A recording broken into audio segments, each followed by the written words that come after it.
Hello everyone, welcome back to the Working Audio Tools podcast with myself, Ed Thorne, and this week our guest, Stephen Cole. Now, I specifically wanted to get Steve on the podcast because, as everybody will know, I am way to open my studio very soon. It's basically finished. And I have a lot of questions about, the reality of running a full-time studio.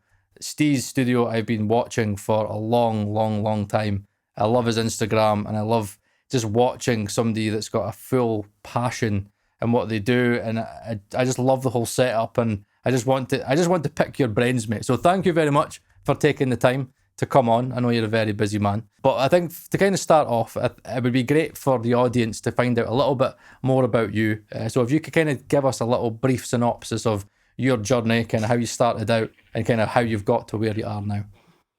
I would begin with starting with saying I was a musician. I think that's like a popular entry point on this, and I think I still feel like I'm a musician first. So I suppose it's through that thread. Boring origin story. Got into home recording boom kind of guy. 4-track tapes, drum machines, things linked together. All of a sudden, the gear started getting better, cleaner. Got into extremely strange music around about all the same time. So experimenting musically and technologically was kind of parallel. I didn't have aspirations to be, CLA or anything like that. But what I did have aspirations to do was be able to release music that was competitive, I think the term is these days, isn't it? Yeah. But yeah. I just wanted to be able to put stuff out that, with my strange band, which is kind of, it was and is like multi-genre. So that it led to just trying lots of things, and there was a rotating cast of members as well. So there was a lot of influences and sounds coming in just inside of my own act before I'd even touched, other people's work. And I think a lot of that was a good entry point, really. When you release your first thing, and it's got to be able to get on a certain show or playlist or whatever it is these days. You kind of have an aspiration of where it might be, and consequently, it's got to be the right volume, and it's got to be so you start adhering to standards, whether you need to be around them or not. So that was definitely my entry point to. I think I started mastering before I was mixing in some ways. Really? Because Okay. I was mixing the tracks, but it was more like strange and folky, and certainly it was ruleless. And also I didn't have a mic locker yet, or so it was kind of rough and ready. I see how it goes, but then to release it properly, it'd be like, I'm gonna have to unmuddy all that low end, and I'm gonna have to. So I started being more professional in my sound through mastering first, I think. And I spent a long time doing that to be able to release our unusual music out into the sphere without feeling embarrassed by it or whatever. So that was definitely what got me going, and probably led me to therefore playing with lots of other things and seeing them and how they work. And when we went over to Europe the first time, it was also how they treat the artists and what the lifestyle is like. And it was a big acknowledgement to go, fuck, we don't do it right at home. We really don't do it right. And so all of these things kind of led into itself of ethics and aesthetics and choices you make about why, and mixing is still that, and working with artists, it's still these questions and so on and so forth. So I feel like it's a people game ultimately. And I think the years of being in this kind of strange band and touring about and stuff has learnt me how to see it's an artist first led thing. Well, it doesn't have to be actually, but the angle I think I'm going for is that. So so that's kind of been my thing. So when eventually I decided to have a studio, which was not a decision at all, really. It was more I'd had several private, studios for the band and but you're usually practicing in there and you're usually like, there's bottles of beer around and piss and things like that or whatever. And it's just horrible. So then it was just, at one point I thought, well, I'm going to have a different one and it's going to be nice. And actually, I think I'll just make sure it's a bit like this and a bit like that. And an opportunity came from the space I'm in. Sometimes opportunities become around and like sound is a key thing. A drum sound is fucking rare where you can just set up mics and go, it just sounds great. It's not so often. And that particular room, I had done it before and I was like, oh, I need to go back in there. So it became available. To be there, I had to become official, which means public liability and all the standardization and the things that just happen whether you like it or not. And the minute I ID to them, I am a business and then I'm running it. And it's like, well, I was there for about 4 months and I just recorded a few people who I knew. And I've been doing that for years anyway. I'd done that for 20 years prior to this place. And it was always kind of, someone would ask me, hey, I like your stuff. I like that thing you did with that. I loved mastering on that. So that's how I kind of was generating work. And then the minute I opened doors, a lot of people came forward. And a lot of like old friends, people I haven't spoke to for years, and bands who've been like thinking about things, and other people who maybe mightn't have made the jump, but it's like, oh, it's you, I'll do that. So I got that going quite well for a bit. And then it was lockdown, wasn't it? Yeah. And then everything slightly had to fucking change after that. But that was kind of cool as well. And I have to say, and I'm sure we all experienced a little bit of this, it was a bit of everyone was able to take stock and reflect a little bit. And I think I was kind of open and running as a studio as fast as any other studio in the country, So I was kind of like proud of being able to just because it was just me. It was far easier for me to open my doors and work in a distant space than other people. So I really enjoyed that kind of, I'm in. I'm doing things quick. That felt quite nice. I think from that, I might have felt a little bit more like I need to treat this. This one probably won't last forever because it's been very hard, and I've seen a lot of places go down, and so there's some like, I don't know. Music's a funny little thing, isn't it? And hopefully it'll come back with our political climate changing. As I say, it's a people game, and we like to be with people who are creating wonderful things, and that's solely the reason we must put up with all the other shit that we have to deal with. Yeah, it's about aligning the good things to happen again, for us all to be able to be creating. And I work with a lot of emerging artists, and it's quite difficult for bands to be able to like be chipping in for an album that only is going to make 15 quid. Like what is the impetus for people to motivate themselves to move forward, especially if we're talking about like the major platform that we're operating on is investing in arms and crazy things like this, and you're like, this doesn't rock with what we did as music when we all got into music. This isn't the thing we chose to do. Yeah, I think it's about like something to do with changing your direction and your approach generally of expectations of what is it we're doing and why we're doing it. And I think we're doing it because we choose the lifestyle of being a musician or a producer or whatever it is you do, and you try and do everything you can to try and hit that point. You're talking about long hours. So like since I opened the studio, I always did long hours anyway, because normally you work a full-time job, right? And then you get home and you have your din-dins, and then you're like, right, I best do some of me.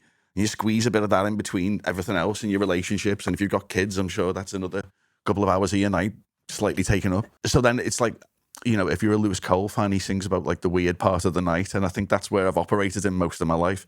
And I'd be usually mixing till about 4. And then really? You get That late? Yeah, like 3 or 4 for years, absolute years. I'd be doing things till that time. I don't so much anymore. I'm 45 now, and I try my best not to. But I still mix in the second half of the day because I operate at the studio. Normally in the daytime, I try to do it as day-based as I can, because it gives me the second half to go and do the other things. So, you get up, you start, you do all your admin, you do all your digital shenanigans that you can do from your phone, but it's not very fun. So I try and do it on a computer, whatever that is, be it like responding or clients or inquiries or website or whatever. Session, hopefully in the middle of the day, home, food, relax, and then do some either R&D, just generally on new things, or get on with a mix, because I also have 2 separate spaces. And I think that's kind of, it's not usual for most people because it's a pain in the arse. You have to have a clone system, and it's a bit of a nightmare if you're doing certain types of ways to work. But I think I've got it nailed now after 6 years. And it means I don't have to carry anything anywhere. And it means that when I sit down to mix, I sit down to mix. And when I'm in the studio, it's a stand-up desk, and I'm up and I'm not sitting down. And I never sit down. We just work and we just get in the tracking.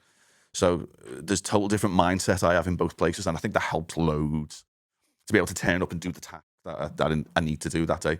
I think it's fascinating listening to that approach, and it's something I've never thought about. And again, that's why I wanted you on, because I know when I watch, it's almost like when I see you on your Instagram and you're working, it's full on. And I love I can tell that you're so passionate about it. And when the artists are playing, I can tell they're looking at you and you're vibing with it. And it's like this, that's what I would love to have. I would love to have that ability. And I can tell probably when people are in the studio with you, they probably really enjoy working with you, because you are almost look like you're enamored in the project and you're in it with them. And I think that's quite a good thing to have, is being able to have an open space like that, where my studio's a little bit different, and I know I'll struggle a little bit. I've got a separate control room and the live room's over there. And is that something that you find, having that open space where you're here on your desk, and is the audience console you've got in that live room? Yeah. And again, they're basically in the same room, and I love the way you've got everything separated and how you've utilised the space. Do you find that's a really important thing, to have you in the room visible? I go on about it quite a lot because it's a real pivotal thing, really. And when I'd always worked that way, because that's what it's, that's, you tend to be doing that. And when I opened the space, I was like, well, I can't, there's also, there's some caveats in my space. It is a working church. I'm not part of the church, but it's an actual facility below. So it's listed. So I can't attach to the walls and start so there's things that stop me literally. But then totally. Also the more, when I moved in, I did a few more dampening things, because I just thought I should just do that. And immediately my drum mics got a little bit less interesting, and I was like, "Oh fuck, they were good. I'm killing it. I've got to be careful there." I tempered how much I did to that, and I just thought, okay, well, I'll make it like a protective area for me to just be in, to just harsh the cymbals away. And I've got baffles that I pull in, and it kind of makes a little faux room, which is enough. But I couldn't mix in there. But the absolute with the inspiration of can I do that? Can I just be in the one room? And then you go, okay, well, the church do it and Real World do it. And you look at Real World and they're all on cans and they're all isolating headphones. And I was like, I'll do that. I'll definitely do that. So that's what I've got. They're all kind of, absolutely isolation things. So when each player's in their own booth, effectively, people are playing in the same room. So again, if you're talking like an emerging artist where they've been in the studio a bunch of times, but they're not studio rats. They definitely still are it takes them a while to get into the headphone mixes, or even performing and in the headphones. It's just unusual, especially if there's a click present, especially if all of a sudden they can hear what the other person's doing and they've never heard that before, because it's usually sack of shit. and you see all this happening in real time. I mean, I do a lot of pre-production these days, because I was watching a lot of this. So what did the one room create? It created me seeing a lot of things. And if I see, that guitarist's looking at the fretboard of the other guy to see what the part is, we've got, it's not going to sound the way we all want, is it? Mm-hmm. So I've kind of got round that by pre-production. It's the same thing. I say, send me a video of your rehearsal. Literally just of the video of the thing in the corner. Oh, that's interesting. And video's really key. I use video a lot as well. I've got an 8M switcher, which I've got, I'm sure you guys are familiar with. And I've got a piece of code running an auto edit on it. So it goes between 5 cameras and it just goes straight to a hard drive of the day. And just even it being on, people are performing if they're up for it, and you have to clear it and stuff. But even it just being on, people are a little bit. It's a bit more like a gig now, isn't it? And it's a bit more they seem to, and they're not as precious if that thing's on.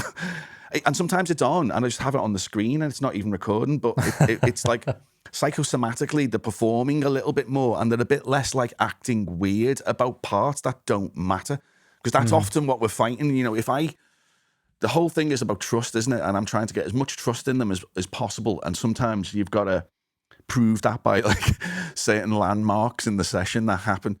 But ultimately, if you've gained that trust and they're cooking, they will They will believe the thing that you should like be facing on that day's end of production. You know, what are we aiming for? Is it to get on the radio? Is it to do this? Is it just document the day? As long as we all confirm that early on and keep going in that direction, and we don't lose that trust, it works loads. And I think sometimes little tricks along the way, like filming it or whatever, or just extreme pre-production, it just avoids chance. I'm always trying to avoid chance, especially if someone's booked in for like 2 days to do like 2 songs, and you're like, oh my God, it's gonna be tight. It's gonna be really tight. And especially if there's overdubs and all the back and vox things, you're like, oh, you don't realize how slow this could be. And that means like the last quarter is going to be rushed and strange, probably. So yeah, there's a lot of, you know, time management involved in it as well, and things like that. And you've got to be super realistic. Yeah.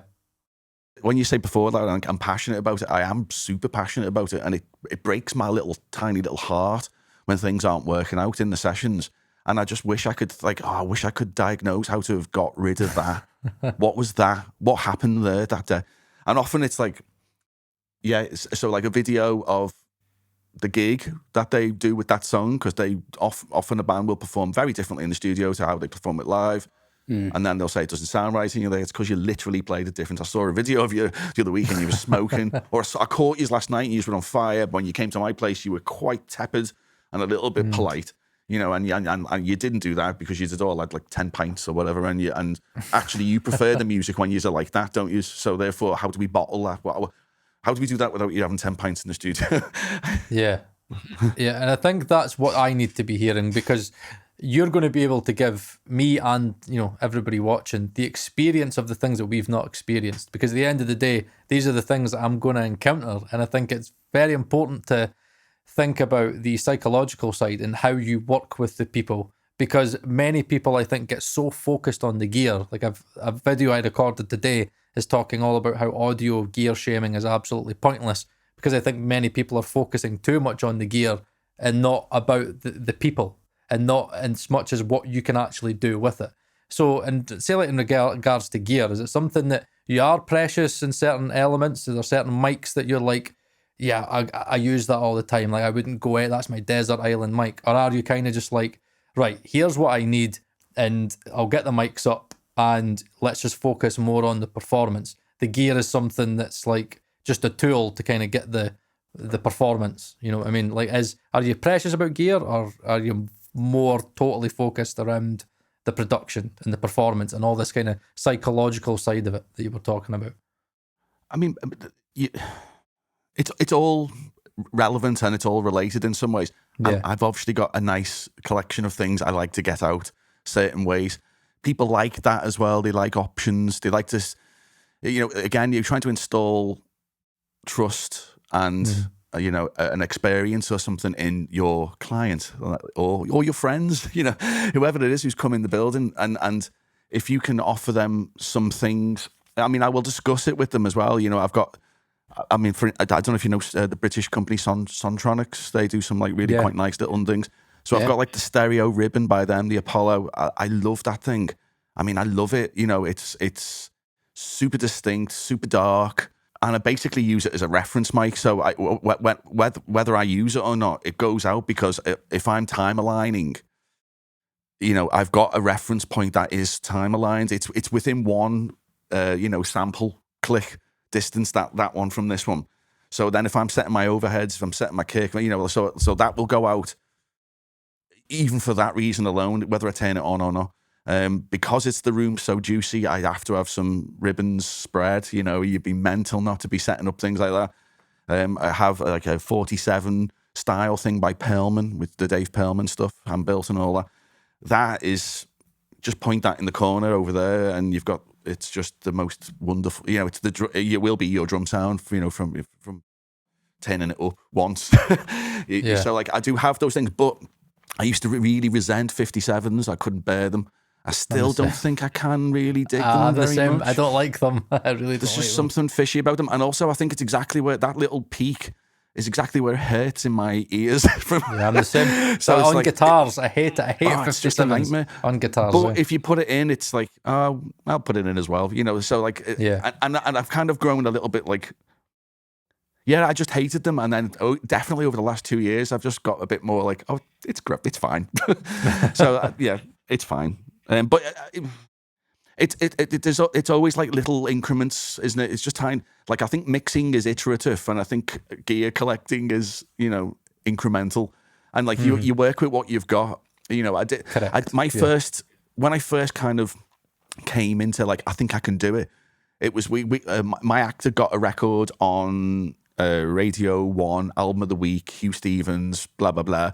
And I was like, yes, did it, whatever. It was mixed on like Acid 4.0, and it was using primarily a Line 6 UX2, I think, and like some cheap condenser mic or whatever. So like I knew it was like you can do whatever, man. And I didn't have drum mics collections or anything like that then. But that's also because the music was based around structures, maybe around those things, those shortcomings of equipment or whatever. So you just work with what you've got. I mean, I've got some Neves. I've got things that sound nice. They definitely sound better. There's no denying it. When I use that, I know I've used it. So yeah. So when did the Audient console come in? Because I think that's one thing that I will never be able to deny is the feeling of working on a console. That's why I've got the Fader Port 16 behind me. Again, even Ed, he went and bought the SSL, the UF8, because there is just something physical. And if I did have the money, I know I probably would buy Audient's new console. I would never get an SSL or anything like that. But do you feel that working with your hands in that way, again, because in the way my setup is, it's very control room. It's basically 24 in, 24 out, SP8 in the live room, again, Evo 16 in here. But do you find that having that console hands-on in exactly the way that you like it? I mean, when you're recording, are you sometimes automating on the fly with the faders? Are you kind of playing the mix like an instrument when you record? Is that kind of stuff that you do? The biggest change was my workflow. Coming from a modular rig, much like yourselves, probably for years I'd had things sellotaped together with aggregate devices and whatever. Yeah. And if somebody wanted something in the room, the function of being in that one room, I can see it, an eyebrow twitch. If someone's unhappy, you can see that. And consequently, if you're doing headphone mixes via your Logic or aux buses, and if you're doing Logic as the main integrating system or Pro Tools or whatever DAW you're on, somebody wants something and I'd have to go,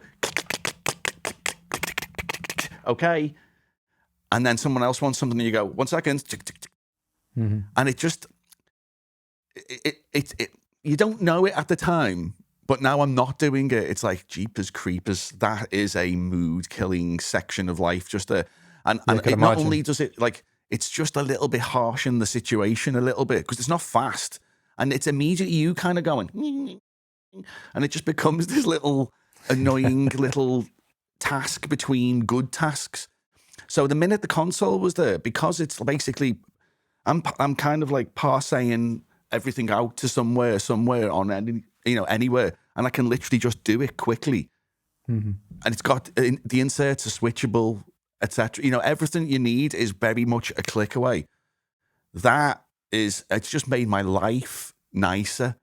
I don't have to like arrive the day before a session to prep it because there's so much to think about. One is one. I'd never had one be one. One was always like 27 onwards. And then, like all my routing was just all over the place. Simple things like that. You just like, my workflow is immediate. And that passes on to, again, the client's not looking at you like you're out your mind, clicking screens. So like workflow alone sped up before we even get into the sound.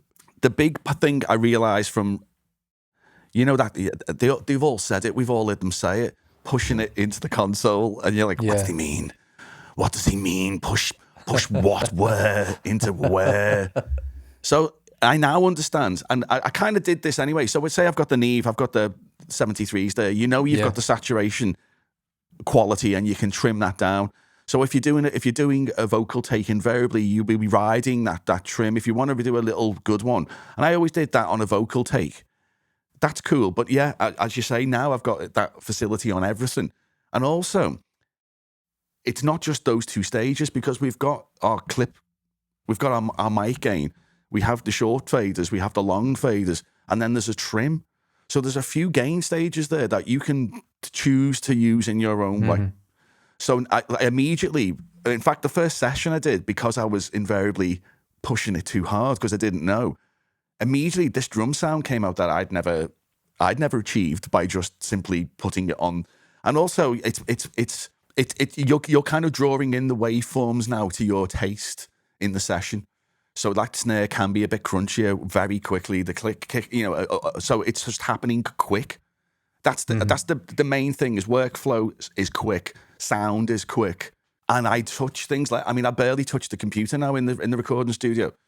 I all I do is sit on the blipping computer here. But when I'm there now, I don't even press. I've got another little icon thing to just press record. So I'm literally just. Maybe save. I do save, yeah. So that's great. It's the less be fiddling with fiddly little things that make you look like you're fiddly, the more they're in the session with you. Yeah, I love it.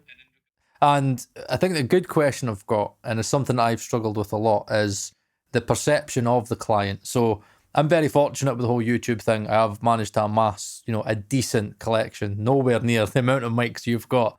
But for what I need it for just now as I'm trying to build a studio, and I've got the 1073 clone, the Golden Age pre as well, because I do generally think that the Neve pre's are the nicest pre's that I've heard. How important is it to you to kind of meet a client expectation? Do modern day clients have an expectation of when they come in the studio, there's an expectation of certain things that you should have in your studio? Because sometimes I sit there and think, does an artist know what a Neve 1073 is? Do they know what a TubeTech CL1B is? Do they know what a U87 is? Some of them probably know what a U87 is, but again, do they actually need to, do you need to have certain things in your studio? And was that something that you struggled with early doors to think, I am going to need to invest in this, I'm going to need to invest in that, I really should have this, I really should have that? Or was it something that you just kind of used your own ear and thought, no, I'm going to buy what I think I need to my ears. I'm going to get the tools that I need to sculpt the recordings in a way that I personally know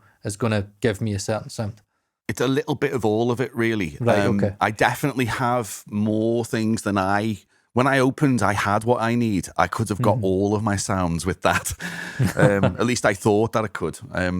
Until you get the other things, it turns out. But it's a bit of a mix. The guitarists are the worst, aren't they? Because guitarists go, you must have blah, blah, blah, blah, blah, blah, blah. And it's like, you fucking don't. Honestly, you really don't need any of that. You just don't need them. But options are bloody great. And also getting to it fast is good too. Options where it takes up time isn't good. So if you can go, hey, I've got this Marshall, they go, oh, I know a Marshall, and you plug in and you use it and they like it. I think you need to pick a thread of how you do it. And obviously there's always some kind of triangle of hate stopping you, like budget, timelines, whatever. There's things that stop that. So I've particularly tried to pick pieces that I know filled gaps I had in my stuff, combined with the option to be able to be competitive in the industry, I suppose. So I've got more things than I need, consequently. And I kind of resent that. That's not how I got into it at all. Yeah. That being said, I've noticed that then the minute I buy something that I think is I don't know if I really need this, but I'll get it, it's great. I do love it. It does become a thing. And then you do see the benefits of it. I've collected gear for years, in one way or another. It's frustrating, if you have a bank of synthesizers and literally no one ever just uses them. And it's frustrating if you have an array of amplifiers that you just basically use the same one every time, because why would you plug into anything else? This one's the one for this thing, and most bands are using this sound and so on and so forth. It's annoying if you have a wall of snares that you basically go, can we just use the one that I know is really, really good? But options are really good. Also, most bands, clients do not have the time to flick through things. So you need to be able to get to it fast. So so it's the same answer for both problems, really. You do need to have loads of gear, and it's potentially for speed reasons, really, rather than they might use it. Because that'll be the right one. I do a lot of different types of music. So if a grindcore band come in, they're going to want a very different approach to everything to a neo soul act or something like that. So you've got to be able to get your hands on it quick. I think contextualization is really important in equipment. I say this all the time.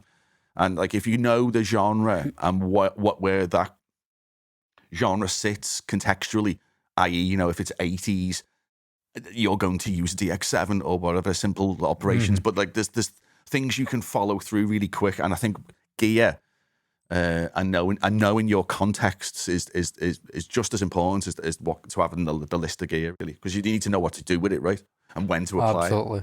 I mean, Ed, I think that's pretty similar to you, because you've got, again, a lot of microphones, a lot of preamps in your studio down there. And I mean, I know you've got a certain way that you like to mic things up, but I know you've got a lot of different options as well, and there's certain preamps that you like to use. I mean, is that something that you've had as well, and with your drum studio? And again, when you record more than drums in there, you've done quite a few projects in there. Is it something that you think about when it comes to the gear, that you don't choose your gear based on like, oh, everybody thinks I should have it, or it's like really popular right now, that you're the same about contextualization, and the gear that you have is all because you have a context in mind when you choose certain things? Are you still using like things like the Dynacaster on the hi-hat, which I thought was odd? I was like, oh, I would never have thought of using a Dynacaster on a hi-hat, but you said it sounded like really good. Is that something that you always keep in mind as well? I've cycled through quite a lot of gear here, certainly in terms of preamps, and for recording drums, I have settled on a more budget-friendly set of preamps purely because they have auto gain, and when I'm tracking on my own, that is a metric fuck ton easier to deal with than trying to gain stage 16 preamps, going back and forth, recording. Oh no, that's too loud. No, oh, I can hear something there. That's too loud. I need to raise that. Ball ache. Select 16 channels, press auto gain, play for 20 seconds, away we go, job done. And the limitations of those preamps are mainly in the low end, and I'm going to sample the kick drum anyway, so sometimes. And again, if I've sent it to clients, they've not noticed, they've not come back and said, oh, there's some rich harmonics missing in the kick drum mic. But I've got good microphones, which helps as well, so I mean, I would like to audition more preamps than I have. For example, I've got the Neve 1073 500s. I'd like to try some of the APIs. I mean, I know what the API stuff sounds like, but I'd like to try them for different things. But I don't necessarily need them, because most people are more than happy when I put their bass or acoustic or vocals through the Neve, through whatever microphone I think is right for them, and usually it's the best sound they've heard anyway, because they're used to going through a Focusrite Scala interface. So it's again, it's kind of, you know, contextual, but you know, and if they want a better mic preamp and compressor EQ chain than what I've got with the 500 series, they can pay a shitload more and go to another studio. Now, in terms of developing a mic locker, I've got plenty of drum stuff, plenty of dynamics, condensers. I had a ribbon mic briefly, never used it, so I thought, right, well, I'll just sell that. I also wasn't a big fan of the sound. There's a couple of things I'm conscious of, like I've got a tube microphone that works really well on my voice, but I don't think it's going to work well on everyone's voice. So I do at some point need to get a really good condenser. I've kind of got my eye on the Universal Audio Bach 187, and I'd be tempted to try maybe a 251. But as and when, you know, a client comes and says, you know, have you got a better mic than the Warm Audio CX12? It's like, well, is it better, or is it just not right for your voice? Let's work this out. Maybe there'll be a purchasing decision at some point, but it's not high up on my priority list. DistroKid sponsors the Working Audio Tools podcast, and 30% off your first year subscription can be found in the podcast show notes and the YouTube video description. Hyperfollow is the easiest way to place all of your content in one single place, making finding all of your content super easy for your audience. Upload artwork for your release, edit the information, and apply links to all of the streaming platforms your music is going to be available, which of course on DistroKid is potentially all of them that exist now and even in the future. Add social media buttons so your audience can find you and your latest music video. Creating a beautiful landing page with a preview of your music is easy with Hyperfollow. Hyperfollow links can be created for all of your releases, and it enables you to create pre-save links for your audience to pre-order your music before it's released. This link is shareable on all of your platforms and a great way to promote your next release, Only with DistroKid. But I do think it does raise a very important point that in terms of a studio, and something I've thought about is when I was contacting all these manufacturers, because I'm Paul Third and I'm Scottish and I'm tight as shit and I don't like paying for stuff, so I'm like, if I can get it for free, then I'm going to chance my mitt. And thankfully I got quite a lot of stuff. But I think looking at all this stuff is great, and I've essentially got a collection of large diaphragm condensers, and I'm now sitting there thinking, I don't really have many small diaphragm condensers. I don't have many dynamics. And so the kind of question to probably again open up to the floor would be: you're starting out a recording studio, right? You're wanting to get bands in. What would you say are the minimum requirements in modern day in terms of types of microphones? Like, what kind of microphones would you say would be a staple to have those options?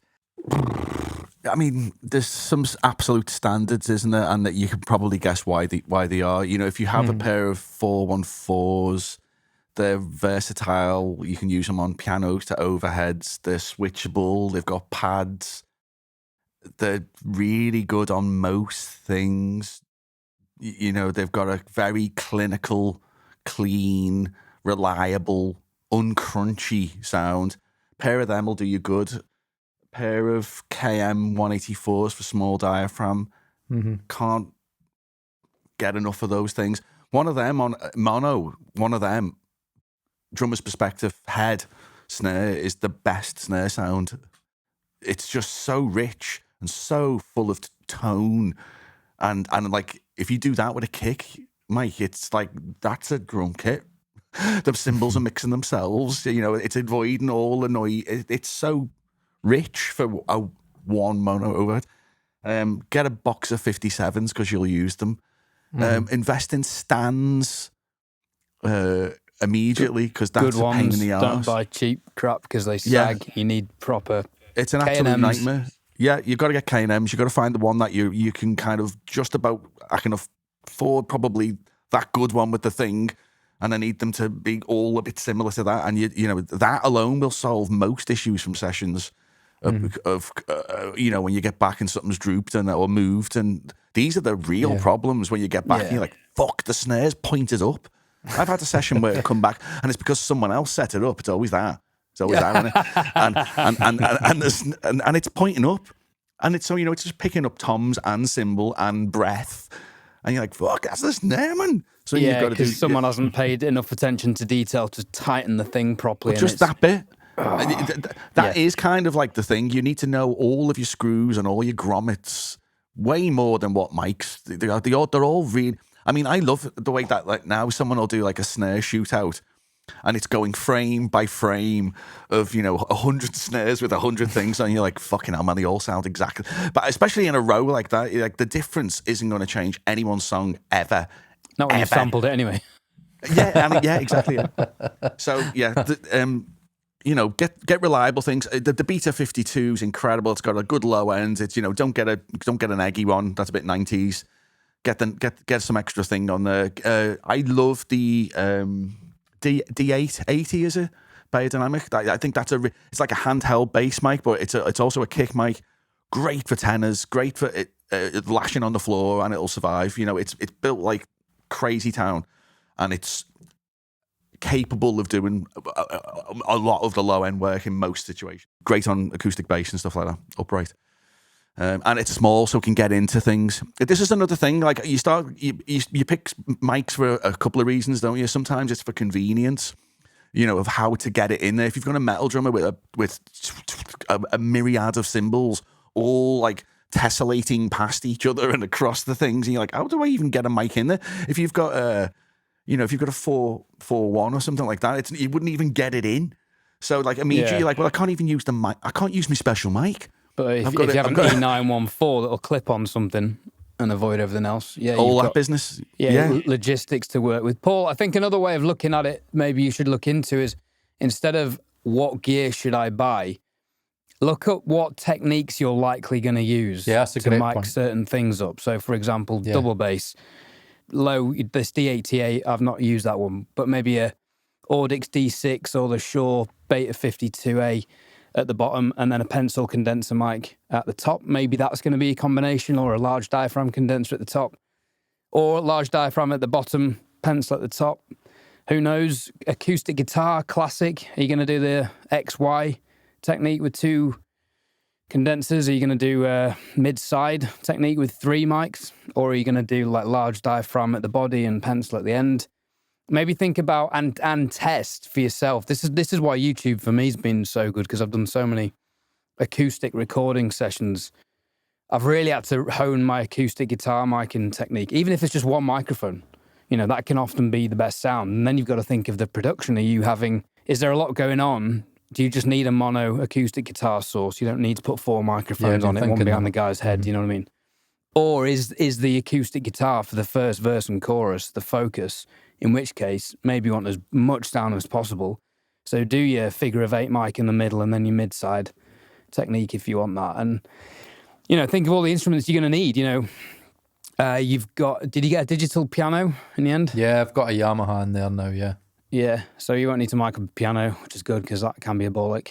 And then drums, you know, how many channels do you want to dedicate to it? Kick in, kick out, sub, kick drum beater, you know, there's a lot, tonal mic, you know, I've seen 5 mics on a kick drum before. Snare That's top, mental. dynamic snare top, condenser, snare bottom, dynamic snare shell, hats. Figure out where your hi-hat techniques, where your hi-hat mic's going to go. That's a big one. Bottom or top. Pros and cons of both. Toms, some people double tom mic, which can be quite good. Takes up a lot of channels, though. I'm getting you know, bored just fucking listening to it. I'm like fucking, so I hate drums. Man, Long but session, Jesus. lads. drums are hard, I know, though, but there's so many techniques to get your head around, like X and definitely. Y. Like X and Y for me, for jazz, possibly, but if you Got want a space wide pair, you've got stereo X, Y, image, space pair, you've got blum line, you've got if you want a wide cymbal sound, fuck off an XY technique. It does not right, it doesn't work. But you get a thicker kit sound. But then it's if you want the width, contextual again, yeah. again, then you could do all 4. You know, all 4 mics. As Steve said, having a mic next to the drummer's head because he's playing, if he's a good drummer, playing dynamically to what he's hearing in the room. That mic will get a very good balance of the kick, snare, and cymbals. And often he's tuned the kit to how it sounds where he's sat, which might be different to where the microphone is. So again, with drums, put your ear on the toms and the snare down to the level of where the microphone is, and then you'll hear what the microphone's getting. I got loads of all this stuff, man. So here's a my question, point being, right? think of it in terms of what techniques are you going to use to mic up what instruments, Yeah. and then Now, make here's- the product choice after that. I think the next question I would have for the two of you then would be, obviously in college, again, you learn, and uni, you learn all about all these techniques and stuff, and it's been a long time for me. Now, see something like the John Glenn's method, right? Is that something that doesn't work in the modern day? You know, just like 2, 3 Absolutely mics, works bang in it jazz, on. Yeah. Latin music, Brazilian music. Absolutely works. Am I going to use it on a metal track? No, because I'm going to sample everything. Right, okay. But I mean, is that a thing? I mean, what have you found, Steve, in regards to drums? I know you do it a certain way. Do you chuck a lot of mics on the kit, or are you kind of more like a more 60s, 70s approach, maybe more laid back, let a 2 or 3, 4 good microphones pick up the whole kit? Or are you a little bit more kind of analytical and more about the shells? Because I'm usually working with artists who've got a very finite time, experimentation isn't part of it. So my experimentation is being done, if you like. So I will put out a lot of mics that I'm not going to use. It's like multiple layers of particular tone kit. So, you know, there'll be spot mics, overheads, stereo overhead. Whether I turn all them on is to, you know, I don't know. I haven't heard the song properly enough yet. I want to see what he does, whatever. So, like, and also it gives you the options if things like come to a chorus where you just need more, you can just put up some room mics or whatever. So, you know, this little bad boy, the RE20, back of the head thing, such a sweet high end on it. You know, cymbals sound incredible. It's already mixed, drummer's perspective, blah, blah, blah. So, like, you could just start with that as, like, maybe that's the rock sound, mono, sounds great. Add a bit of kick, add a bit of snare, and then I'll just tickle in things if need be. Then you start realising that you're missing the accents for the chorus bangs.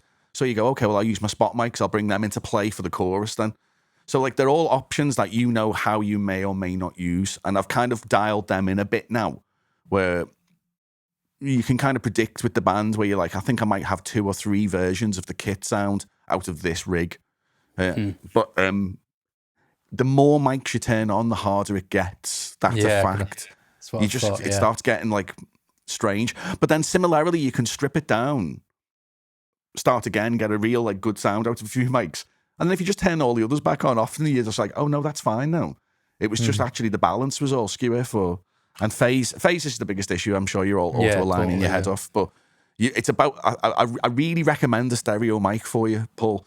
Like if you haven't got one, get one and use it as a reference, because if you're auto-aligning, what you will auto-aligning to, you're auto-aligning to either like from the kick and snare out, and then it kind of gets a bit foggy after that because we don't want time and space to be where the kick drum is. I want time and space to be there where he is. So there's something about where you want to align to, and sometimes it doesn't. Do you align to the overheads? Because I've seen a lot of people align to the overheads, and I think Ed. So I'm using the stereo mic because the stereo mic is aligned. It is correct. It is a factually correct stereo image. It's not me getting the tape measure out and doing this and going, yeah, they're the same. You know, this is the same. So if that's my reference and I set my overheads, my spots, my kicks to that, in my mind, that's the most correct stereo image I'm starting with, which is good, right? Yeah, no, that makes sense.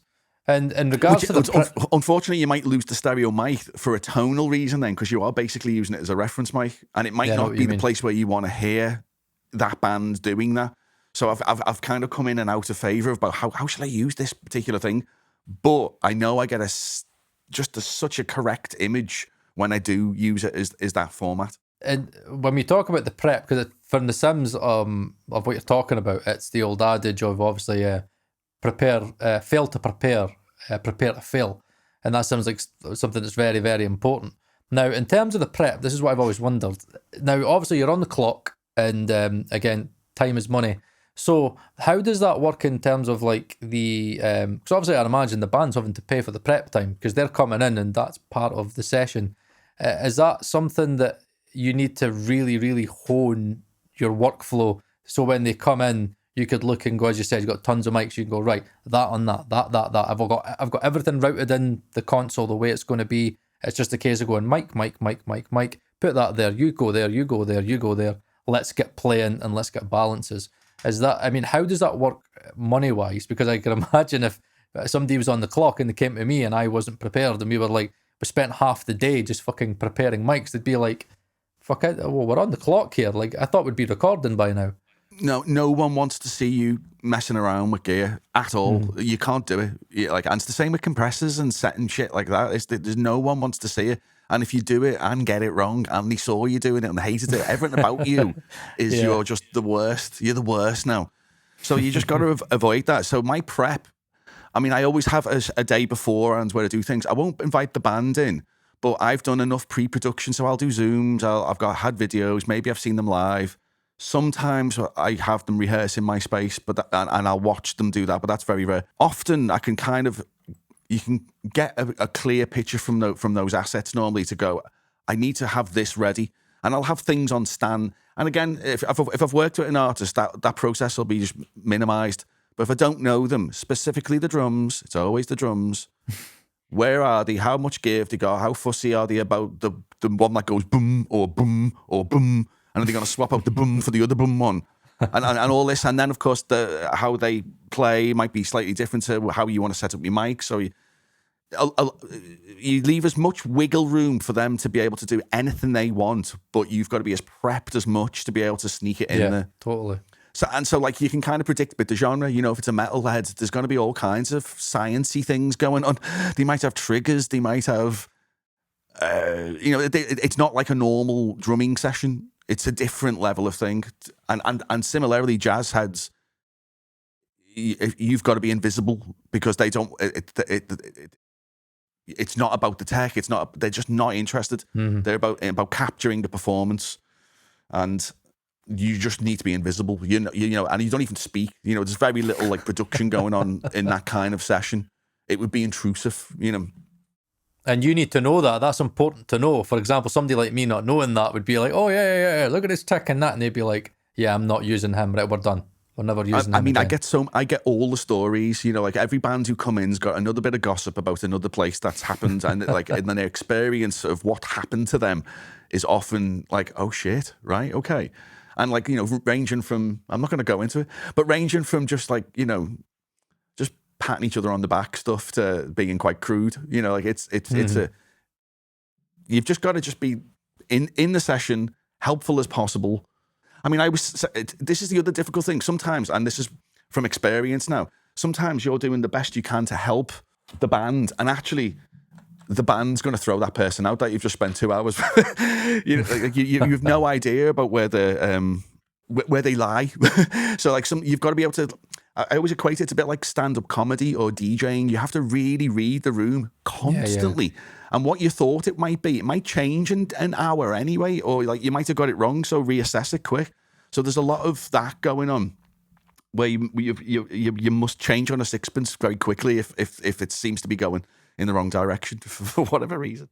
And how long did that take you to get to that level of like feeling confident? I'm still getting where... there. I'm still right, getting okay. there. It's a constantly evolving thing. Like as you said, I am passionate, and in the first few years, it was very hard if a project didn't finish up the way I liked. And I took it kind of like, what went wrong? Why didn't that? You know, like there's nothing worse than send me the WAVs. You've had this, right, lads? You know, oh, can you just send me the WAVs? And you're like, oh, you want the WAVs now?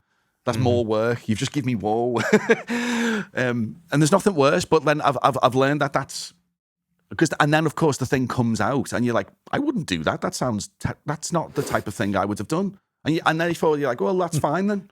They wanted something else that they couldn't verbalize. We couldn't communicate, and therefore they're happy, and I'm free. We're all alive.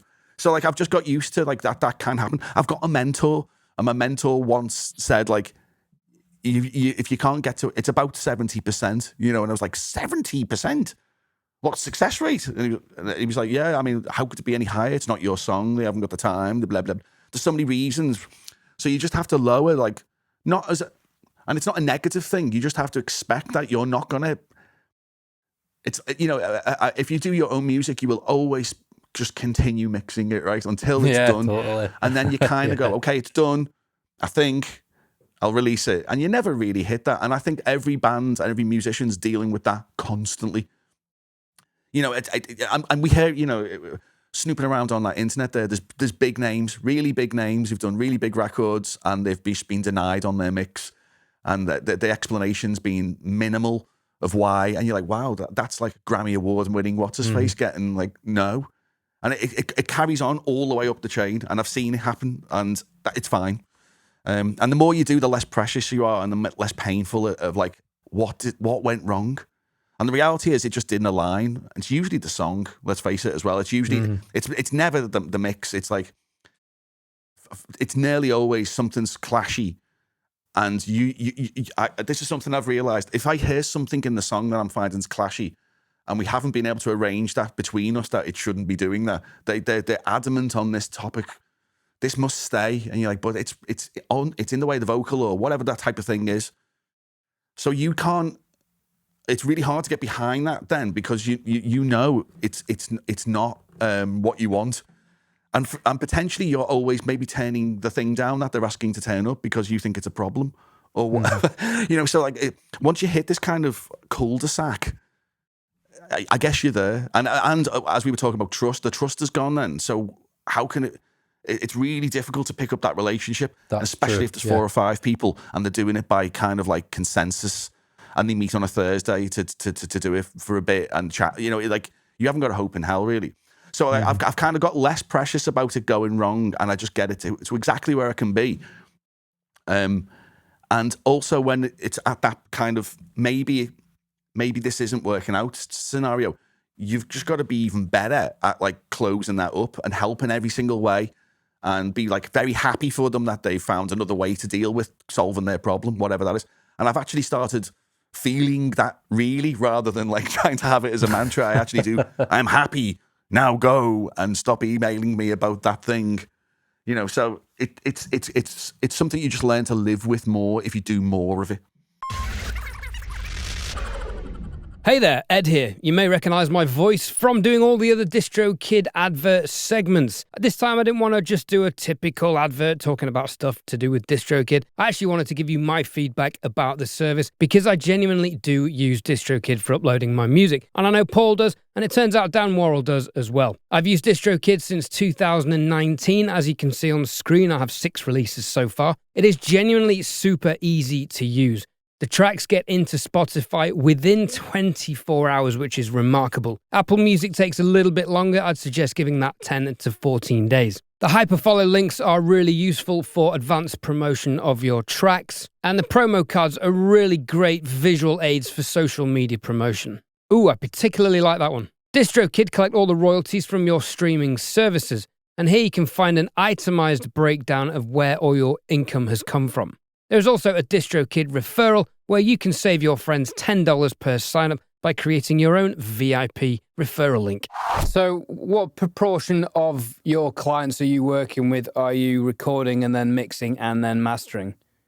I am doing it quite often. My through is my favorite way to work is that through, because that's what I think of as production, because I'm able to see it from that first inception of capturing the idea.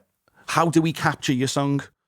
Like, I think that's the most important question. Mm-hmm. So you're very much involved in the production of, right, how are we getting, what are we getting, why are we getting, do we need this part, do we need that part? You're doing the full Rick Rubin, then you're engineering it. Right. If they'll let me, if it's always kind of a collaboration, and I'll do it as much as they want me to, really. And often there's a few cues and clues. I've got like mix proposals and recording proposals, and it's just a document, a Survey Monkey type thing. It asks pertinent questions that will relate to techniques, sounds, records, reference tracks, all the usual questions. That will get most of that out the way, and then that will allow me to start thinking about, well, do we click? Are you on the click? Are you playing together? Should we do it in bits? Why don't you demo it yourself first and then just drum over it? Or, I'll try and find the fastest route to market for their song, really. Can I just clarify, by Survey Monkey, you mean the online platform where you can host surveys rather than a derogatory phrase? Right. I figured some people who haven't come across Survey Monkey might wonder. Oh, it's a bit rude, isn't it? No, it's a great platform, Survey Monkey. It's really good. I've used it before for market research. Exactly. Basically, because I'm on my own, I try and do as much things which are digitally automated as possible, because I need to be. It's essential, isn't it, really? Because I just want to click a thing and it goes, but I also need to be able to reference it very easily the next day. And if I'm in a session, I need to go get up my thing, see it again, get what I need to know. They're bringing this gear. I've got that gear. We'll put them together. Oh yeah, we talked about that. Blah blah blah. I'll usually leave a few rather notes. than scrolling through emails and WhatsApp groups. Oh, did they tell me what amp they wanted in WhatsApp? Which group was it? Was it a one-on-one? Was it a Facebook DM?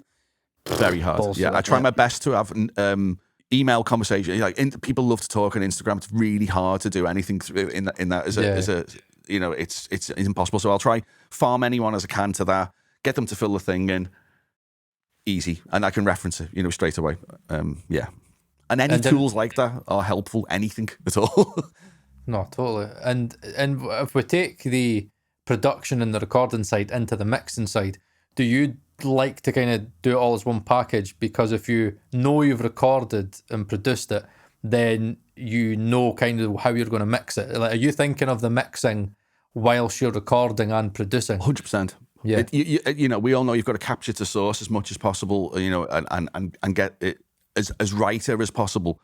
And if I'm given that, sometimes the act haven't decided yet, so I still keep them quite separate, because I think people should be open and let's have our 2 days together. Let's see how we get on, and let's see if you may be like sick of the sound of me after 2 days, and you can take it to someone else or whatever. And a lot of the times people are making those decisions as we're there. Sometimes they don't know anyone and they're like, I'll definitely go with you. And then sometimes people have come to me because they like my things. So it's a bit of a mix, really. I love to do it, and often the mastering's a funny little one, because a lot of people want to go to a separate masterer, and I try to encourage people to do that, just for networking reasons, really. And I try very often to say, hey, you should try these people I know, and blah blah blah. But often, demoitis is a thing, totally. And it is rife. And if you've given someone something sounding good now, and it's basically is masters because I do a pseudo master all the time for them. Because you have to, because I can't play them without it. I've never passed a client test mix by not sending a mastered thing. It's always like, oh, it's not quite there. And you go, okay, I'll just turn my things on. Doof. And you send them out and they go, that's much better. And you're like, okay, well, I can't not do that. That's interesting. Yeah, we've chatted a lot about that, haven't we? Having fake masters or client masters, as I call them. And I call it pseudo master because I will spend more time on it at the end should they want me to do the final mastering for them.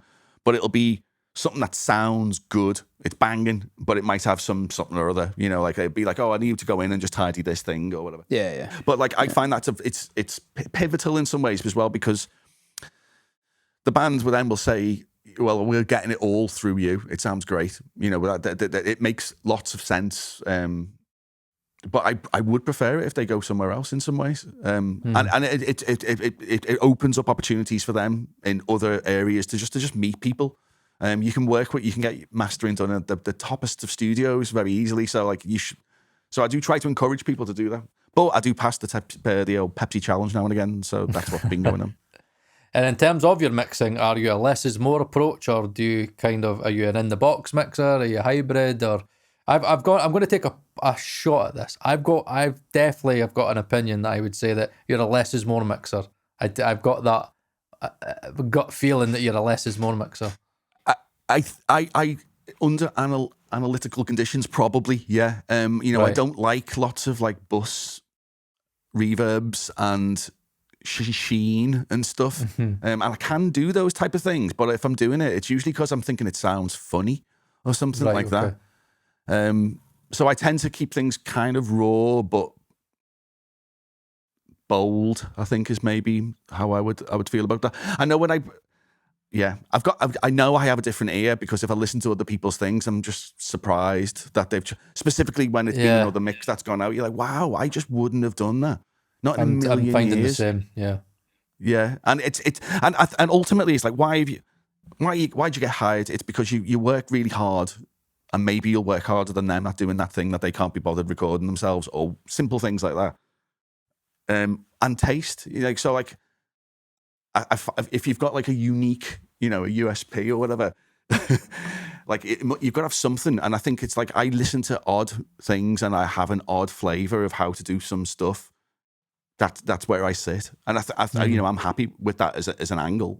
And also agree, it's about like you only hide like you've got to portray something, and I think taste is a key thing. And like if your record collection's Christa Berg and whatever, blah blah blah. Nothing wrong with Christa Berg. You're gonna be struggling to do something if an unusual band come in. You'd be like, I don't recognize this material. I don't know that. Like, if you've got a big juicy record collection and you know your music, you're gonna find it easy to do things. But the problem is that you might not. You now have such a broad taste. Mm-hmm. It's difficult. Like the Albini thing of like he just describes. I've got horrible music taste, and he just bails out of having to like deal with that as a symptom. He's like, don't ask me. And I kind of wish I'm kind of halfway into that, but I feel like if you know how to do things in a certain way, you should probably help a little bit. So it helps to know lots of music and be able to reference something that they know. And again, that'll get trust. If someone comes in and asks for a certain tone, you contextualize what they're into. Mm-hmm. In fact, first of all, you have to translate it, because they might ask for Sebado. We want to sound like Sebado or Dinosaur Jr. or something like that, something cool. And then actually when you listen to the demo, you're like, oh, you sound like Green Day. You want to sound like Green Day. You want to sound like Green Day. And so then you have to kind of translate it into that. Then you have to kind of turn it into, how do I do that in the constraints of how these guys perform? There's a lot of like versions and layers of making those decisions. Yeah, and I think that's something that I've been chatting to Ed about it very recently, about the way that I hear music. And again, I think we'll probably do a whole episode about it, because I think it'll be quite interesting, because I have this notion where I hear music a certain way, and I've realised that I mix that way, which I think isn't actually ever going to lean me well into the industry, because a lot of the industry is very kind of set in the way that people want to hear records, and the people that can meet those standards will probably find themselves in the right places. And I do think Ed falls in that category. I think what he did in last week's episode and the mix that he'd done, and he listened to the genre and he got lots of references, and I felt that he understood what the artist was trying to convey. He took the time to listen and go, right, this is what they're going for. This is the style of snare that they've went for, right? This is the style of the genre. And he kind of studied it.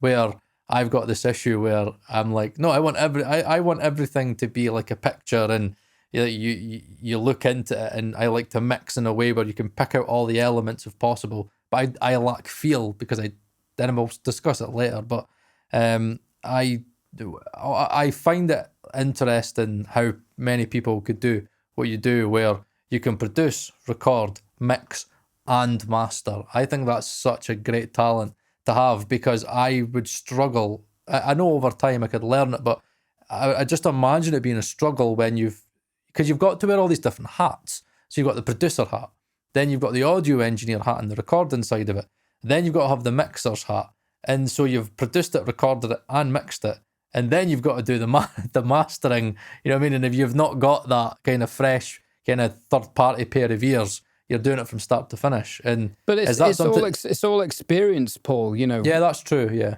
absolutely. You're drawing from a lot of different elements there, as you've said, and you know, I could list where my strengths and weaknesses are on all those things. But it's just experience, and over time in the studio, you'll get the engineering experience, you'll get the working with client experience, you'll get the production experience, you'll get more mixing experience, you'll get the Atmos experience and the mastering experience, and you'll gravitate towards where you're strongest, and you might get someone else in to do something else. You might then niche down on certain genres. You might decide, you know what, mastering's not for me. I'm always going to palm that off, or actually, you know, I'm not very good at dealing with clients. You know, Laura, can you do that? You know, and you bring her into the fold. Maybe, you know, you never know. You've got to... I heard a great quote on the Mel Robbins podcast. It's kind of an inspirational, you know, life coaching podcast, where someone came on and said, you have to identify your A, B, C, and D games. Focus on your A game, the things that you're absolutely brilliant at, and find other people to collaborate with to do your B, C, and D games. Now, collaboration isn't always possible. Hiring people isn't always possible. But understanding your strengths whilst getting experience on all the other stuff is probably a good place to start. And then once you've got the experience, you know, your B game might become your A game. And then you just add, you know, eventually have a toolbox full of fucking A games and you're the go-to guy in Scotland. Yeah, I know. But that takes time. That's not going to happen in a year. Yeah, I mean, I was at the MPG Awards last week, and I was nice having, did you go, right? and I was having this chat with a lot of people, and then, you know, best mixer of the year was Manon Grandjean, and she's mixer and mastering. So I was like, well, then, you know, she's just won. She's doing the two. Because there's a lot of advice, isn't it? And it's also to do with, you know, ultimately it's a passion thing, isn't it? But like, it's work, and you don't turn down work, do you? So if someone likes your work, you know, and also you do want to know about how to master, because even sending a pseudo, if you're going to put Ozone 11 or something on it or whatever, you know, it's not going to give you the best version of what you need to do. So you probably should figure it out quick.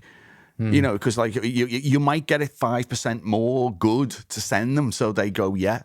It's always about like getting the client to just sign it off. You know, everything is about doing that. So you're not getting them annoyed or sad or disrespecting them or anything. It's a combination of like illusionism and stand-up routines, or so. You know, it's such a strange mix of hybrid of tasks. And the best thing I can say is communicate constantly with the artist. Yeah, I've heard that a lot. Specifically, if you're doing that through thing one, where you're doing everything, it's loads of communication. Because I'm thinking of it as like, well, I'm being a producer. I'm producing it from beginning to end. You know, and it just so happens that there's other titles inside of that, master and mixer, whatever, blah blah.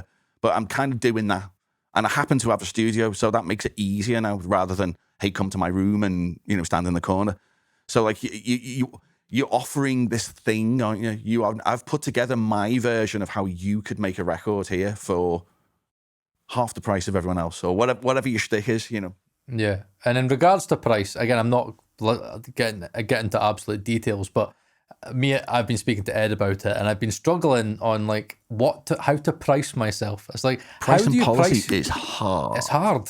Yeah, how do you price yourself in the modern day? I find it's really, really difficult. I guess it's what you're worth and what you can do. And I would suggest that you have to, you base it around the other half of your week. So when I opened my studio, I was working in another studio for like 13 years, a community studio, a community art really studio. And that kept me going for my first like 2 years. And then it was the decision of, okay, so now I need to, in fact, it was during lockdown. When lockdown happens, that was when I bailed really. And then I kind of never went back.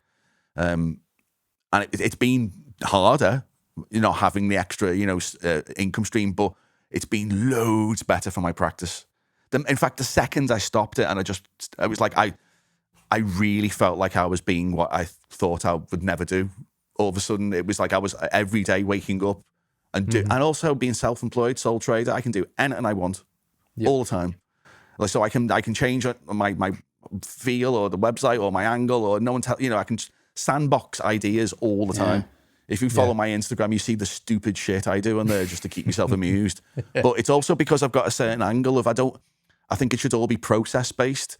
I don't want extra work as such, but I'm happy to film and do things as long as it's parallel with the actual tasks. Yeah, that makes sense. Absolutely. So documenting stuff that you're doing is fucking great. It is interesting. The bands love it.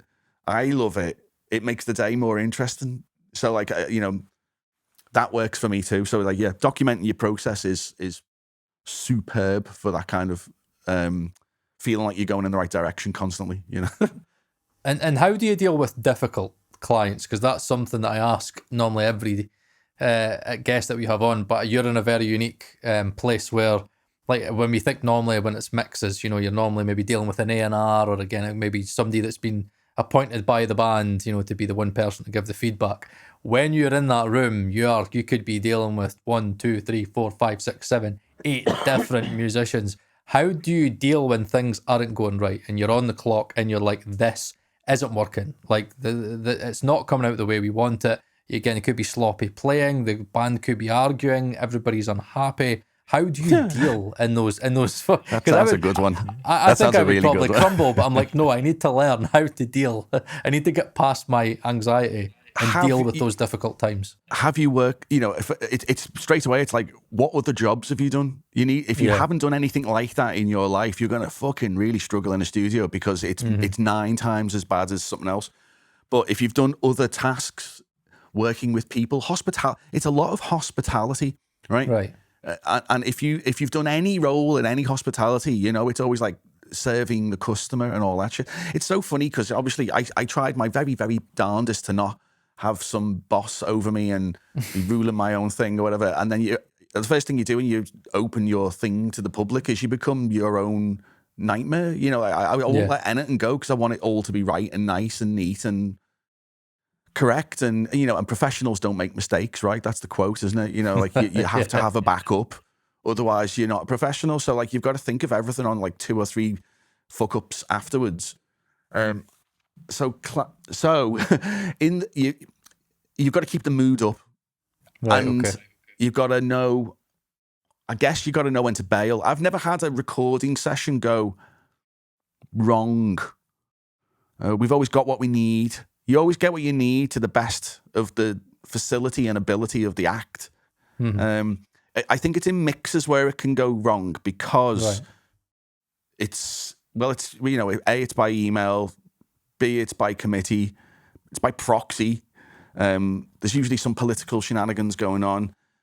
There's often some like external forces trying to sway something in one way or another, whether that be a label or so-and-so's girlfriend will do that mix for 50 quid for you as well. You're constantly up against just... Ed's had that before. It's just... I think the lockdown made that happen as well, because everyone was sat on Logic for about a year, and they're like, I can use Logic. And they can. You can use it, yeah. But that's not what you're coming to me to use. I don't care about Logic. It's not that. So, like, it's really, really difficult. And I think... I don't think it should ever go wrong in studio, because at least you should leave all safe and unstabbed. Especially in Scotland where I am. Fuck. Well, I'm Shitting from Bootle, myself. so yeah, so like a lot goes on. Tough job in London, that. Yeah, no, totally. Yeah, it shouldn't go wrong because it can't. You've got, you just look at the clock, manage what's happening, make sure you get it done to the best. Sometimes things go wrong. I've had sessions where they've thrown a member out and, they've discussed it. 3 of them are at the back of the room discussing about to bin this guy, and you're trying to get his parts down. I know. And you can see them talking, and you're like, oh, I reckon they're well throwing him out. So these are real things that do go on.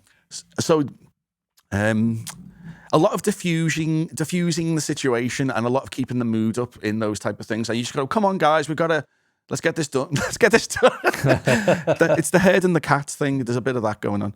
But I think that's fine. All of that is part of the course or whatever. It's just part of it. It's when it gets mixing because they can shut the door. The shutter can go down, and that's the end of it then. That's where I find that's the hardest thing. And that's what you've got to learn to be like resilient about it, going, actually, that's just because it's not working. And it maybe isn't even the mix. It's probably the song in my mind. When I listen to it, it's like, I couldn't get that to do whatever you believe this thing is. I don't know what that is that you're trying to do. And that's fine. Also, it's a two-way game. It's a collaboration. If they can't communicate, it's like, well, that's the end of that. We're not going to be able to, if you're not going to be able to say the things and you're just unhappy, well, that's where we go. And again, how do you get round that? It's by having processes before it that mean that you don't get screwed. So you've got to be very professional, have it all in written form, have everything maybe paid up front. It took me years to develop all this kind of resilience, I can promise you. I started as just doing things very openly to friends, and you quickly change, All of what you're saying is exactly describing my live sound experience. It really was in terms of expectation management, client management, having backups available. And people would ask me, Ed, would you need to be a sound engineer? And I'd always say problem-solving skills and diplomacy skills, because you have to solve problems quick. And I'm guessing in the studio, well, I know from the studio, to keep the vibe going, it's the same thing.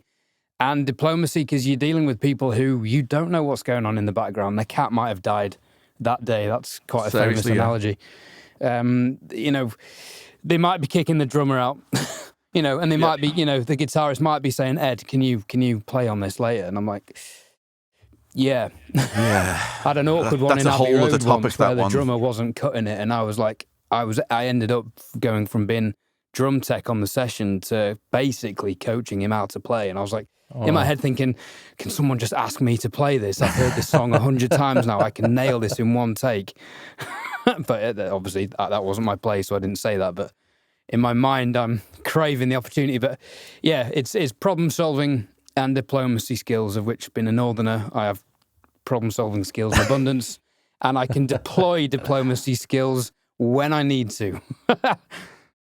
And I think, again, this is probably where we'll end the podcast, because I think what's great about this conversation that we've had, and I knew it was going to go down this route, is that to remind everybody watching that YouTube can lead you down this rabbit hole of like tricks and ticks, and it's like, oh yeah, do what he does, and I need to buy this gear, I need to buy this, I need to buy a Rupert knife, fucking master bus processor and an SSL Fusion, and spend loads and loads and loads of money. Yes, you do, Paul. Yes, you do, Paul. Right. But at the end of the day, I think, as when you're running a business, it is all about the personal thing, and it is all about the things that don't really cost anything at all. It costs nothing to have good preparation, and and again, just the time that you said to experiment. And as Ed said, again, experiment with the mics that you've got, and microphone techniques, and just being prepared and having the resilience, as you said, to deal with difficult sessions and learning how to deal with people. I think many people feel in this day and age that how professional you are is based on how expensive your shit is, when really what we've talked about in this episode at length is how professional you are is more about you as a person, how you interact with the client, how you make them feel, how professional your studio is, how it's set out, how it's laid out, how effective you are, how efficient you are. When the artist comes in, they know that they're on the clock and they feel like they've got value for their money. It's been efficient, and you've managed to get what they came in for. They've came in wanting to record the song, you've got it, you've managed the session well, And hopefully if you've done that well, you've then got the mix, then again, you can try and then keep them happy there. But there's so much that goes into all this. And this is why I wanted Steve on the podcast, because I knew he'd be the perfect person to ask and to remind everybody that what we see on YouTube is just a tiny fraction of what goes into making this work as a full-time professional. All the tips and the tricks and all the gear, it's just one tiny part of it. And the massive part, the big picture is all about people, and it's all about music. And if you stick to the music and you stick to the people, then you will be able, and also again, time, put in the time, be patient, don't be afraid to remember that this is a journey and it's going to take time. And the longer you persist at it, the better you'll get at it. And all of that costs absolutely nothing. So hopefully, we can end it at that. Steve, honestly, hang on. I have one majorly important question here. Here he goes. Here he goes. So, Steve, how and where are you getting your clients? So I often get asked, how do you become a producer? I get about 3 emails a week from like people wanting to work in a studio. There's a lot of trained engineers in Liverpool. I think a producer is someone who has clients. That's it. That's all you need to be one. You just need to have clients. And you've just asked the difficult question of, well, how the bloody hell where did they come from? So I think I was on the lash for like 20 years. I was just out at band things. I've done nothing but mingle. I have a platform called Post Music Liverpool, which you're welcome to go and have a look at that on YouTube. And that's got sessions run from the studio for anyone interested. So I've always been like either documenting acts or being familiar with the terrain of my unusual music tastes. So when I opened my doors, I immediately had an influx of people who were either about to do something, inspired to do something because I've got it, or forming projects. It was as simple as that. I had such a nice, I'm going to say the word network of people that I was able to do that. And now I understand most people haven't got that and don't know where you'd begin to do that. But I would say that I think most of my favorite recordings and producers are usually collaborators between musicians and a good producer. It's often like, John Parrish with Aldous Hardin kind of thing, or people who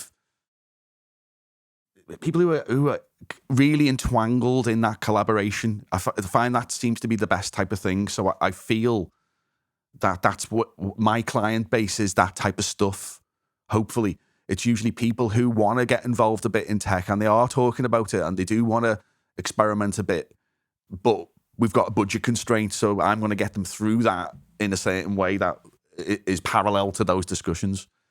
So you need to attract a network of something. Like the days that I'm talking about where people don't even go out so much anymore, right? And like it's difficult at the moment. It's just different. Mm-hmm. Maybe that will come back more, and maybe the economy will represent that. But there's different things now. We've got the tubes. We've got other aspects and other ways to do it. And if you surround yourself with the types of things you want to work with, the chances are you'll work with it. So, for instance, my Post Music Liverpool, I've always cherry-picked things I will go to, and it may have been just like live gigs I started recording, or just taking a camcorder to house parties. If you look on it, it's literally that. But then we've ran venues, as a group of people, and then we've had events and blah, blah, blah, blah. So it's had several iterations of different facilities that you meet people, and they know who you are. And when you meet them, another big thing was I had to do a talk to a university the other week, and it's a big turning point for me was when I changed what I was writing at the top of my online shenanigans, and instead of just saying my name, it said producer, and just that signal, that flare going up to the world is a big thing. Was that Lipper? No, I didn't go to Lipper. No. Okay. I did go to Lipper for something in 1997 on a course called Get Serious. That's right. This was at Liverpool College, I believe it's called. But it's something about like recognizing what you are doing, and when I asked the class, hands up who's a producer, and no one put their hand up, and I'm like, you. And then under deeper questioning, actually every single one of them are probably producers. It's like, so you need to say it, because otherwise, how is anyone going to hire you if you won't even say it in a room when people ask you? So like, it's something about being a little bit, that I've seen on your channel, you've talked about imposter syndrome things, and it's just bin that shit straight away, because we're all here for a finite amount of time and we're all learning. And if you say you know something, you're going to get pulled up very quickly by someone pointing out that you don't know it all, actually. And that's just goes with everything. And this is such a big, strange field based on subjective taste and opinion. So you just got to just kind of go straight in and go, I am this. Tell everyone, let them know. And also, you've got to be able to prove it in some way. So I think I've proved certain things along the way by I've just constantly been around delivering stuff, a problem solver. Oh, will you come and do this thing? Oh, can you record this? Oh, can you clean that for me? Or, you're eventually just becoming the person people contact when something like that happens. And there's ways to like achieve that as being the first as well, and that's the answer with tech. That's why you should keep your eye on the tech field, because I'm obsessed with it, the same as all of us. I mean, if the more you know the new thing, the quick thing, that means that you can do the thing that someone else hasn't got. So you might get that task next time before X, a good example was during lockdown, within 2 weeks, Listen To had come out, and I was working remotely in real time with a client on phones with video. And it was like other places hadn't even figured out how to, manage the close proximity, never mind what that plugin was. So technology is super important to give you the advantage.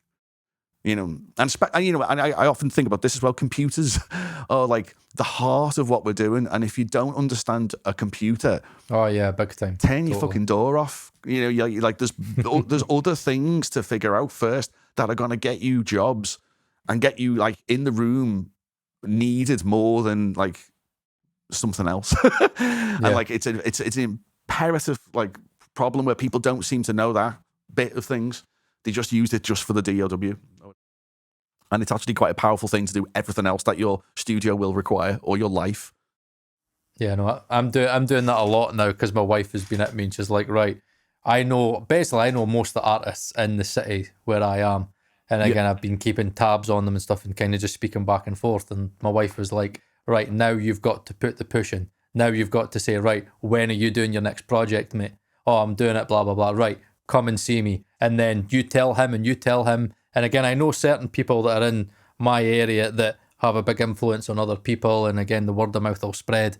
And I think that's what I need to do. I think many people think, oh, Facebook ads, Instagram ads. No, I think bread and butter. And I think that's what you've obviously proven, is that it's your bread and butter, is getting out in your local area. Word of mouth, your local area. Totally word of mouth, yeah. Yeah, totally. I mean, I've still never said to a band, hey, I'm from Megaforce Records, come and record. I can't imagine that working. It didn't work to me when people came and spoke to my band. So, and I don't recommend that approach, but it just feels totally more natural to me to let it happen naturally. There's nothing wrong with going to a show. You just go to the show of a band you like the look of, and if they're good, you just speak to them, and I guarantee they'll say to you, "All right, do you run you run that studio, don't you?" And you go, "Yes, I do." And then you have a normal conversation where they may then send you an email on Monday rather than some bozo cold calling. Yeah, totally. Oh, it's just never going to work. Especially the artists I want to try and like work with, the savvy media, knowledgeable artisans. This isn't just like bilge. So like they're gonna call you out if you act like soft. Yeah, they'll know it. Totally, There's other places to do that. Ed, have you got any more questions before we sign off? No, I think that's been a thorough wealth of information again. Thank you very much, Steve, for enlightening us with all of your vast experience and inspiring us along the way. A joy meeting you both. I hope this small phone version works out. I know it's niggling you in the back of your mind all the way through this. Will it work? It will work. I have all the faith. I have all the faith it's going to work. If not, the audio is Paul's problem and the editing is my problem, so we'll figure it out. I'll sort that out. Honestly, Steve, thank you so much, because I intentionally wanted you on because I had a lot of questions to ask. And even already, it's been a recalibration for me, and I can already tell the things that I need to work at, the things I need to think about. And yeah, because there's going to be a lot of prep going on before I get a band in here. I know how things are working, but I know I could be doing a little bit more practice and working and thinking a little bit more about the What you should do, Paul, is practice. Do one of your own songs. Just record one of your own songs as if it was a session. Just pretend, right, this is a session from start to finish. Maybe get musicians in or that's whoever. a good point. Do you know those, like, there's this, I can't remember what the website is. There's some university where you get all the multi-tracks of blah, blah, blah. I'm sure you've dealt with them. Is it Cambridge? I can't think of the name. Yeah, something like that. That type of thing is mind-boggling, because you'll go, okay, right, I'm going to do some kind of degent band. Let's find something like that. And you go, okay, there's a big, silly, heavy one. Let's see if I can do that. And then you put it on the time, you're like, it sounds fucking great. You're like, I haven't done anything. You're like, oh. Mm-hmm. And then try another one, you're like, oh, that sounds great as well. Huh. So it's like, well, they already sound great. So who recorded they? So yeah, that's complex. And I think to get a mix that you like feel behind, the song's got to be able to do that. So like it's something to do with having the track that bangs already. You shouldn't listen to it and go, right, salvage job. I'm going to salvage this and make it brilliant. Yeah. It should already be taking your fucking eyes out. And if it's not, it probably isn't going to do that. And that's sad as a mixer, because you're like, oh, I really want to transform. I love it when I can transform something. When someone gives you something that's, if you work with any clients who do like short things, just the drum beat, just the bass line, and just the vocal, and then you're able to turn that into a song, it feels the best, because you've really transformed that. But often people will give you something that's like very fleshed out, and there's not much room to get it anywhere else. Mm-hmm. What are you going to do? Compress the snare. So it can be hard. Don't let it get you down. You've just got to keep plowing through it. But you need to have the example track that you mix, that you go, this song's fucking amazing and I can get the best mix out of it. You'll note that the best mix is always coherent with a good song. It's always a good song. Like, and a good arrangement. Yeah, totally. And the arrangement is correct, and it flows, and it's not boring, and the events are key. Because something we've realised is a good production will mix itself. Yeah, that's very, very true. Absolutely. Very, very true. I think we've all learned that today. Yes, definitely. But yeah, I honestly, I've taken so much from this conversation, and I always think I am a very good choice of character when it comes to our guests. And again, it's been proof to me again. So honestly, man, thank you so much for your time. For anybody that's wanting to kind of check out Steve, again, he's on Instagram. What's the tag for? Is it It's What Studio, your tag? It's What Studio will get you there. Yeah, and then there's me. We'll leave links in the podcast and video description and show notes. Yeah, but if you want to see how Steve works, again, he's always putting content up all the time.